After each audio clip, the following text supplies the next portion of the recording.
Hello friend, this is Rupesh and I'm watching C Beginners video series on C++, and today's topic is Recursive Mutex in C++ threading. So this video comes under threading series and we'll see Recursive Mutex today. And this looks like a very big theory part, but it is not. It is really very easy. So let's go through the point 1. But before that, I want to give you a little introduction about what is Recursive Mutex means in basic terms. So let's suppose you have some recursive function. Let's make it recursive, okay?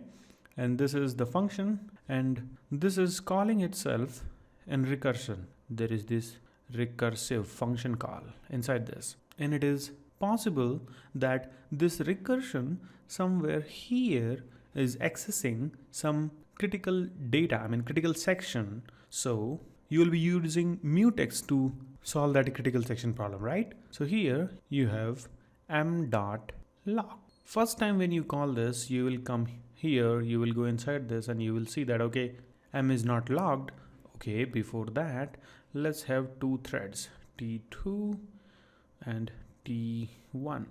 These two threads were running this recursive function, and there was this mutex lock, and this thread T1 happened to lock this particular mutex first. So this mutex belongs to T1 now. Then again it will call itself.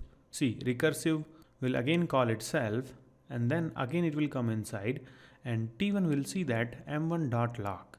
It will try to lock this m again, but as this is mutex, it will say that I am already logged, and it will wait for this. So this is kind of a deadlock situation, because you have the lock, this thread have the lock, but again this thread is looking for the same lock. So this situation should not come ever.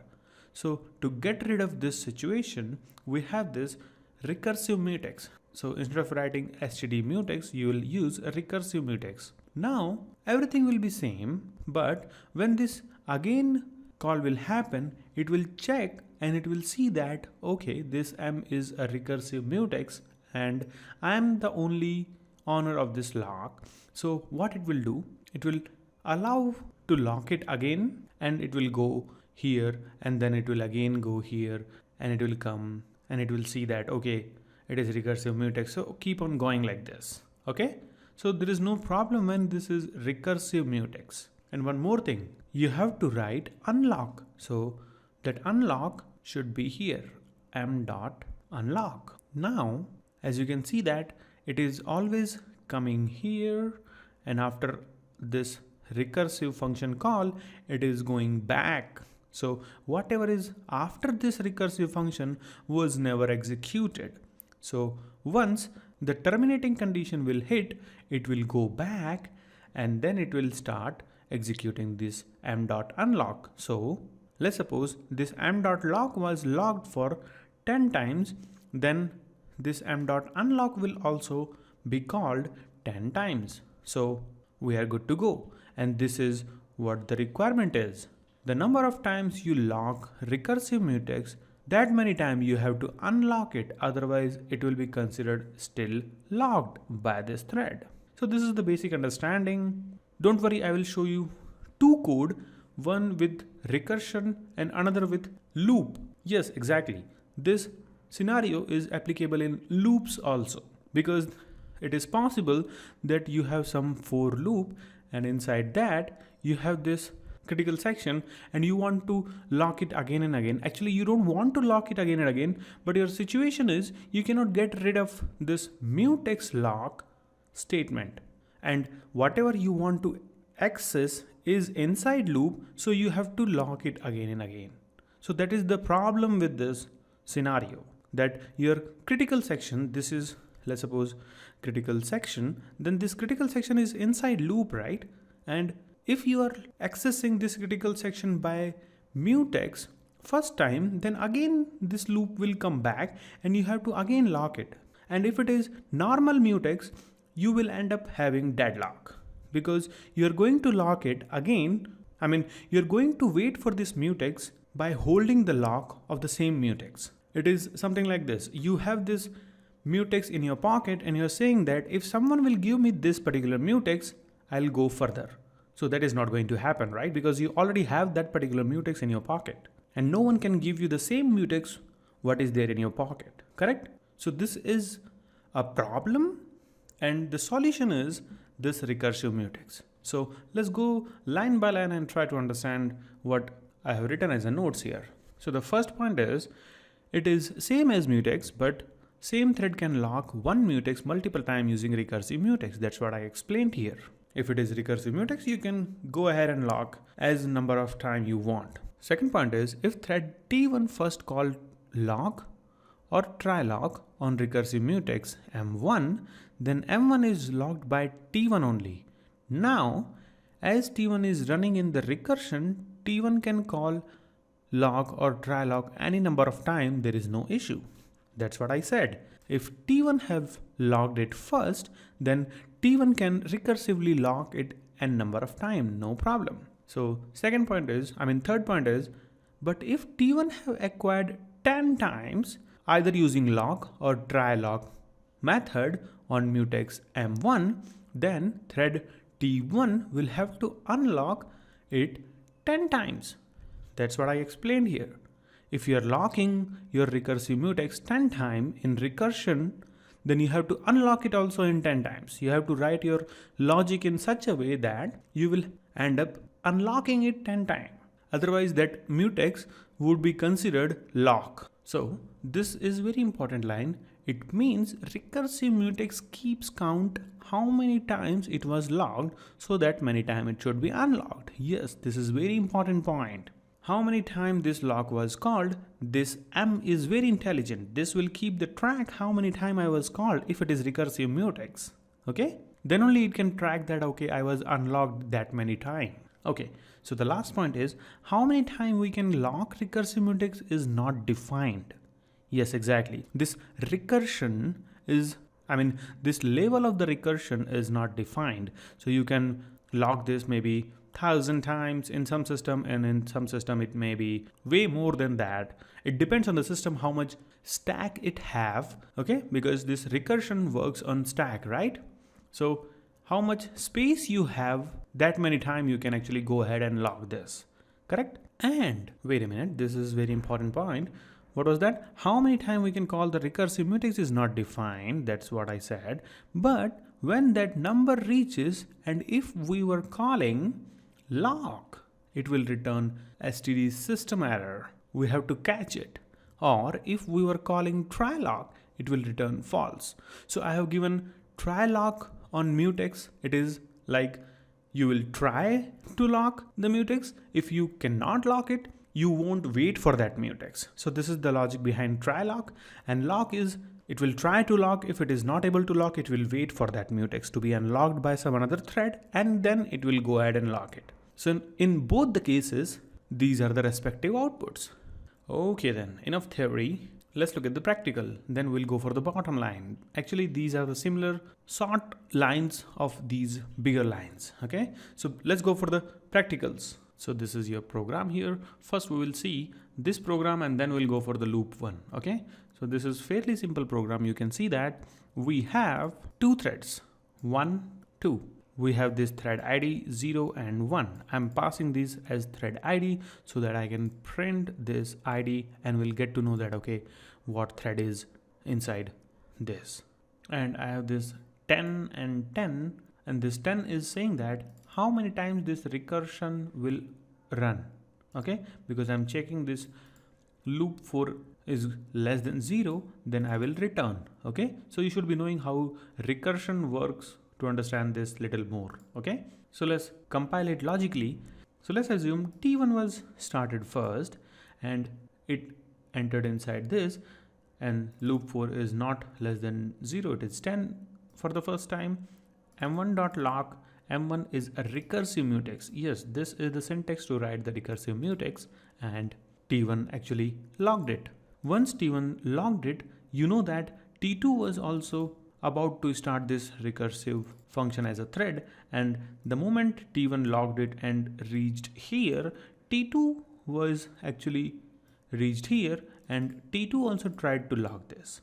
but T2 cannot lock this because T1 have already locked it. So T2 will wait for this mutex to get unlocked. Okay, so this T2 will wait here while T1 will actually keep on working. So by T1 we will print this C, which is 0. So 0 buffer plus plus, this is some global variable which will be acting as a critical section in between these two threads. And after incrementing this buffer, we are calling ourselves recursion with the same C and this time loop for minus minus. So this time 9 will go inside this, and again we'll come here and 9 is less than 0. Yes, it is false. It will again come back. It will try to lock this mutex, and it can actually lock because it is a recursive mutex, and it will go ahead and keep on doing this until unless this loop becomes minus, and if this is minus it will hit return. So it will return it and then it will unlock it, and then that stack will be empty, and again it will return for 0, 1, 2, 3, 4, 5 till like that. It will return for almost 10 times and it will unlock this mutex for 10 times. So let me show you this by running this, and if you don't understand this, I'll explain you how actually it works. Okay, so before that, let's go ahead and run this so that I can show you that this is a working code. So I compiled it, it has compiled, let's run this. Okay, if you will see this, our output is 0 for 0, 0 for 1. So this first 0 is a thread ID. Okay, let me just write that, recompile this and execute it. See, for thread ID 0, it is printing 0, 1, 2, 3 till 10, and then from 11 to 1 is incremented by thread number 1, and thread number 1 was actually able to lock this because thread number 2 was able to lock it. Okay, there are so much confusion with this 0 and 1. Let me just make this 1 and 2 and recompile this. So thread 1 did its job, and as I said, it have to unlock it how many times it is locking it. So as looking at this number, it is locking this mutex for 11 times from 0 to 10. So it has to unlock 11 times, then only T2 can actually lock that. So let's do one thing. When it is going to unlock it, let's give this message. Okay, then we'll come to know that which thread is locking and which thread is unlocking it. See, it is very crisp and clear that initially it was locked by thread 1 and it was coming here till this location, and it will again call itself. So this thread ID statement was printed 0 to 10 times. After this, this for loop would have become false and it went back. So and back means it came here, and then after that it will start executing this one. So see, it printed that unlocked by thread 1, and it printed this for 11 times. 1, 2, 3, 4, 5, 6, 7, 8, 9, 10, 11. See, it unlocked 11 times, then only thread 2 locked it. See, then thread 2 also have to unlock it 11 times. This is what it is. Okay.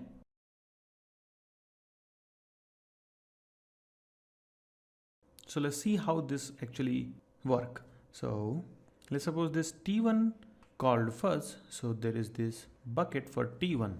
And as I said, it will come inside this. It will check whether it is true or false. So loop 4 will be initially 2. So 2 less than 0 is false. So it will not return. It will come inside this. And m1.lock will be performed. m1.lock is performed. It will print locked by thread ID. So I'll write in short order locked by thread ID, and ID is 1. So 1, and it will print this buffer. Okay, so initially buffer is 0, so it will print 0, and after this it is hitting recursion. So there is this again rec recursion function called. Okay, so it will create another stack similar to this. Again we will check, but this recursion is not called empty. It is called with loop 4 and C. So we can assume C is always 1 in this case, and loop 4 is decremented by 1.